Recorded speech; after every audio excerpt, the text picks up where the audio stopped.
ദൈവനാമത്തിന് മഹത്വം ഉണ്ടാകട്ടെ. വീണ്ടും ഒരു നോമ്പ് കാലത്തിലേക്ക് നാം പ്രവേശിച്ചിരിക്കുകയാണ്. വേദ പഠനത്തിനും വചനധ്യാനത്തിനുമായി ഈ സന്ദർഭം പ്രയോജനപ്പെടുത്തുമെങ്കിൽ നമ്മുടെ ഈ വർഷത്തെ നോമ്പാചരണം ഏറ്റവും അർത്ഥവത്തായി തീരും എന്നുള്ളതിന് സംശയമില്ല. അല്പസമയത്തെ ചിന്തയ്ക്കായിട്ട് ഞാൻ തിരഞ്ഞെടുത്തിരിക്കുന്ന വേദഭാഗം വിശുദ്ധ മർക്കോസ് എഴുതിയ സുവിശേഷം 10-ാം അധ്യായമാണ്. സുവിശേഷങ്ങളിൽ ആദ്യ സുവിശേഷം എന്ന് കരുതുന്ന മർക്കോസിന്റെ സുവിശേഷം നീറോ ചക്രവർത്തിയുടെ പീഡാനുഭവ കാലത്തുണ്ടായ പത്രോസിന്റെ രക്തസാക്ഷിത്വ മരണത്തിന് ശേഷമാണ് രചിക്കപ്പെട്ടിരിക്കുന്നത്. യഹൂദന്മാരല്ലാത്ത ജനങ്ങളുടെ വിശ്വാസവും അവരുടെ സമ്പൂർണ്ണ സമർപ്പണവുമാണ് മർക്കോസ് തന്റെ സുവിശേഷങ്ങളിൽ പ്രതിപാദിച്ചിരിക്കുന്നത്. മർക്കോസ് എഴുതിയ സുവിശേഷം 10-ാം അധ്യായത്തിന്റെ ആരംഭ വാക്യങ്ങളിൽ ഒരു വ്യക്തിയെ നാം പരിചയപ്പെടുന്നുണ്ട്. അത് ധനികനായ നിക്കോദിമോസ് എന്ന വ്യക്തിയാണ്.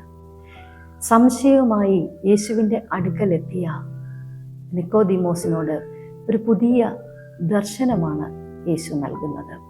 എന്നാൽ യേശുവിൻ്റെ ഉപദേശത്തിൽ ദുഃഖിതനായി അവിടെ നിന്നും കടന്നു പോകുന്ന അന്ധത മനസ്സിന് ബാധിച്ച ധനികനായ നിക്കോദിമോസ്.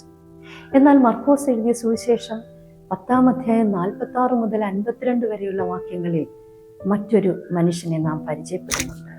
അത് മറ്റാരുമല്ല, പിറവിയിലെ കുരുടനായ, സ്വന്തം പേരുപോലും ഇല്ലാതെ തിമായിയുടെ മകനായ ബർത്തിമായിയാണ് ഇവിടെ നാം കാണുന്നത്. അവൻ ആരായിരുന്നു? അവൻ ചുറ്റുപാടുകളിൽ നിന്നും യേശുവിനെ കുറിച്ച് മനസ്സിലാക്കിയ വ്യക്തിയായിരുന്നു. സാമൂഹിക ബന്ധങ്ങളിൽ നിന്നും ദൈവിക ദർശനം ലഭിച്ച വ്യക്തിത്വമായിരുന്നു ഈ കുരുടൻ.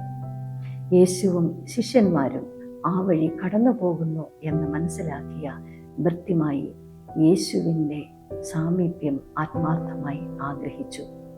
യഥാർത്ഥ ശിഷ്യത്വത്തിലേക്ക് ബർത്തിമായി മാറ്റപ്പെടുന്നതായി നമുക്ക് ഈ ഭാഗത്ത് നിന്ന് മനസ്സിലാക്കാനായിട്ട് സാധിക്കും. ഇവിടെ മനസ്സിന് അന്ധതയില്ലാത്ത, ആത്മീയമായി ഉൾക്കാഴ്ച ലഭിച്ച ഒരു വ്യക്തിയായിരുന്നു ബർത്തിമായി. കുരുടനായ ഈ ബർത്തിമായിക്ക് യഥാർത്ഥ ശിഷ്യനായി തീരുവാൻ എങ്ങനെയാണ് സാധിച്ചത്? 3 ചിന്തകൾ അതിനായി ഞാൻ ഇവിടെ പറയുന്നു. 1, നിലവിളിക്കുന്ന മനുഷ്യന്റെ മുമ്പിൽ പ്രതികരിക്കുന്ന ദൈവം. Responding God in front of a crying man. വലിയ ആരവാരങ്ങൾ നിറഞ്ഞ ആ ഒരു വഴിയാത്രയിൽ ഇവിടെ ഇതാ യേശു വരുന്നുണ്ടെന്ന് മനസ്സിലാക്കിയ ബർത്തിമായി, ദാവീദ് പുത്ര, എന്നോട് കരുണയുണ്ടാകണമെന്ന് വളരെ ഉച്ചത്തിൽ നിലവിളിക്കുന്നതായി കാണും. ശിഷ്യന്മാരും മറ്റ് സമൂഹവും ഒക്കെ അവനെ വിലക്കിയിട്ടും അവൻ്റെ ഹൃദയത്തിൻ്റെ അഗാധതയിൽ നിന്നും യേശുവിനോട് നിലവിളിക്കുന്നതായി നാം കാണുന്നു. ആത്മാർത്ഥമായ നിലവിളി ഉച്ചത്തിലായപ്പോൾ യേശുവിൻ്റെ ഹൃദയത്തിലാണ് ആ നിലവിളി കൊണ്ടത്. നിലവിളി കേട്ട യേശു അവിടെ നിന്നു. 49-ാം വാക്യത്തിൽ അപ്പോൾ യേശു നിന്നു. യേശു നിലവിളിച്ചതിന് പ്രതികരണമായി അവൻ്റെ നിലവിളിക്ക് മറുപടി നൽകാനായി നിൽക്കുന്ന ഒരു കർത്താവിനെയാണ് നാം കാണുന്നത്. രണ്ടാമതായി, ദൈവത്തിൻ്റെ വിളിയുടെ മുൻപിൽ പ്രതികരിക്കുന്ന മനുഷ്യൻ. ദൈവം എല്ലാവരെയും വിളിക്കുന്നുണ്ട്. എന്നാൽ ഈ വിളി എപ്രകാരമാണ് നാം സ്വീകരിക്കുന്നത്? ഈ കുരുടനായ മനുഷ്യൻ തൻ്റെ പരിമിതികളെ മാറ്റുവാൻ ശക്തനായ ദൈവമാണ് വിളിക്കുന്നതെന്നുള്ള ഉൾബോധമുള്ള വ്യക്തിയായിരുന്നു. ഉൾക്കാഴ്ച ലഭിച്ച വ്യക്തിയായിരുന്നു.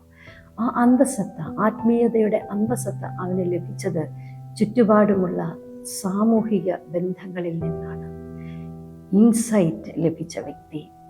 അവൻ ഉടൻ തന്നെ പുതപ്പ് ഇട്ട് കളഞ്ഞ് യേശുവിൻ്റെ അടുത്തേക്ക് ഓടിച്ചെല്ലുന്നു. അവനെ സംബന്ധിച്ചോളം അവൻ്റെ ജീവിതത്തിലെ എല്ലാമായിരുന്ന പുതപ്പ്.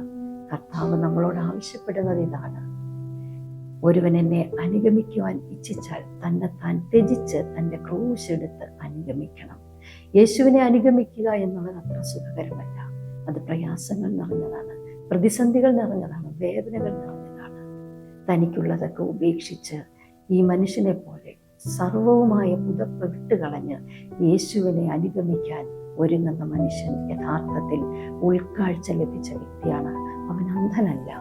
പലപ്പോഴും നമുക്ക് ജീവിതത്തിൽ യാന്ധത ബാധിച്ചിരിക്കുന്നത് കൊണ്ട് യഥാർത്ഥമായ ശിഷ്യത്വത്തിലേക്ക് തിരിയുവാൻ നമുക്ക് സാധിക്കുന്നില്ല. യേശു അവനെ നോക്കി സന്തോഷത്തോടെ ചോദിക്കുന്നു, നിനക്ക് എന്താണ് ഞാൻ ചെയ്തു തരേണ്ടത്? കാഴ്ച പ്രാപിക്കണമെന്ന് പറയുന്ന അവനോട്, പോക, നിന്റെ വിശ്വാസം നിന്നെ രക്ഷിച്ചിരിക്കുന്നു. കാഴ്ച ലഭിച്ചവനായി അവൻ പോവുകയല്ല ചെയ്തത്, മറിച്ച് മൂന്നാമതായി നാം കാണുന്നത് യേശുവിൻ്റെ കുരിശിൻ്റെ വഴിയെ അനുധാവനം ചെയ്യുന്ന യഥാർത്ഥ ശിഷ്യനായി തീരുന്ന വ്യക്തിയായിട്ടാണ് ബർത്തിമായിയെ നാം കാണുന്നത്. ഇവിടെയാണ് യഥാർത്ഥ ശിഷ്യത്വത്തിൻ്റെ അന്തർസക്ത ഉൾപ്പെട്ടിരിക്കുന്നത്. എന്താണ് യഥാർത്ഥ ആത്മീയത? എന്താണ് ആത്മീയതയെന്ന് ചിന്തകനായ എവിജിൻ കെന്നഡി പറഞ്ഞു. ആത്മീയതയുടെ അന്തസത്ത എന്ന് പറയുന്നത് മറ്റുള്ളവർക്ക് വേണ്ടി ത്യാഗപൂർവമായി ജീവിക്കുവാനും, വേണ്ടി വന്നാൽ മരണം വരെ മറ്റുള്ളവർക്ക് വേണ്ടി വരിക്കുവാനും തയ്യാറാകുന്നതാണ്.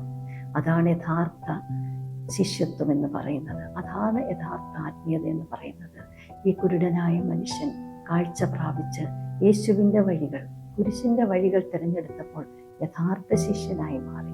നമ്മുടെ അനുദിന ജീവിതത്തിൽ ഈ കുരിശിൻ്റെ വഴിയെ യാത്ര ചെയ്യുവാൻ, നമ്മുടെ കുരിശെടുത്തുകൊണ്ട് കഷ്ടതയുടെ നടുവിൽ യേശുവിനെ അനുധാവനം ചെയ്യുവാൻ നോയമ്പിൻ്റെ കാലഘട്ടം നമ്മളെ ഇടയാകട്ടെ എന്ന് ആത്മാർത്ഥമായി പ്രാർത്ഥിക്കുന്നു. ദൈവത്തിൻ്റെ പരിശുദ്ധാത്മാവ് അതിനെ നമ്മളെ ഓരോരുത്തരെയും സഹായിക്കുമാറാകട്ടെ. പ്രാർത്ഥിക്കാം. സ്നേഹവാനായ ദൈവമേ, കേട്ട വചനത്തിനായി സ്തോത്രം. ആത്മാർത്ഥമായ നിലവിളിക്ക് മുൻപിൽ പ്രതികരിക്കുന്ന ദൈവം, ആ ദൈവത്തെ അനുധാവനം ചെയ്യുവാൻ ഈ നോമ്പ് കാലങ്ങളിൽ ഞങ്ങളെ ഇടയാക്കണമേ. നിന്റെ വചനത്താൽ ഞങ്ങളെ ബലപ്പെടുത്തണമേ. ആലോചനയാൽ ശക്തിപ്പെടുത്തിയതിനായി സ്തോത്രം. യേശുവിൻ്റെ നാമത്തിൽ പ്രാർത്ഥന കേൾക്കണമേ. ആമേൻ.